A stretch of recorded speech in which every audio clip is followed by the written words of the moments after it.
A new book examines nearly 24 cardinals who are best positioned to be the successor to Pope Francis.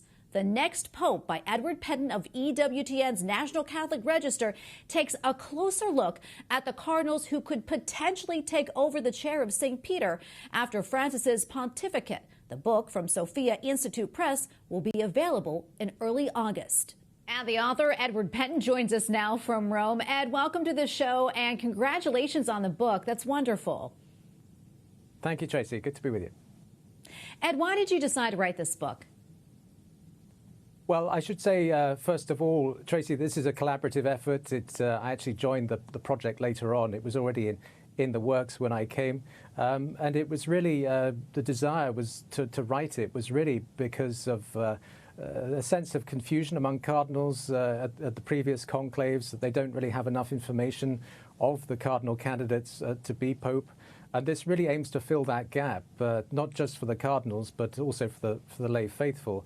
And to really equip the cardinals with a full knowledge of the leading candidates going into a conclave, and for the faithful also to have a good idea of who could be the possible pope and who to pray for.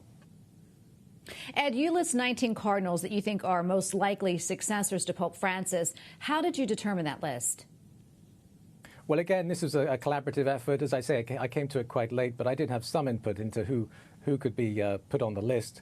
And I think it really comes down to their reputations for sanctity, teaching, and governing. The book is really split up into 3 sections for each cardinal, and they are the sanctifying office of a bishop, his governing office, and his teaching office. These are the 3 offices of the episcopal of a bishop, rather. And so this was really the essence of the book, and really to give it a fully researched account of each cardinal. It's unlike a sort of journalistic interpretation. It's more scholarly and more like an encyclopedia, if you like, of each cardinal.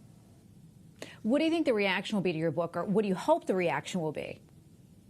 Well, so far from those who've read it has been very positive. They've called it an indispensable gift and a very thoroughly researched book, and they've been very pleased, and they think it's going to be a great service to the Church. Some have said that it's they're wondering why it's being produced now, and really there's no other reason than the fact that a conclave could be called at any time, but we won't have time to do all this research in the short notice that a conclave often has, which is usually about a month. So this was really done just in case there's a conclave, which could, as I say, could happen at any time, and it would then prepare the cardinals well enough in advance to know who to vote for. Ed, you mentioned this book is a collaboration. Has anything like this been done before?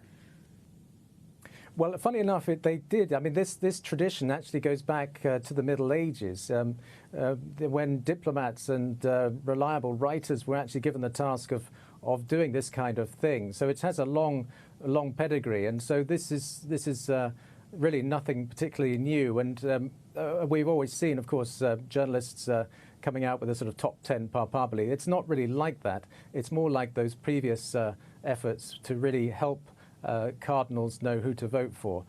So that's really the essence of the history of this. Well, Ed, thanks so much for your time. And again, congratulations. Edward Pentin, Rome correspondent for EWTN's National Catholic Register. Thanks again, Ed. Thank you, Tracy.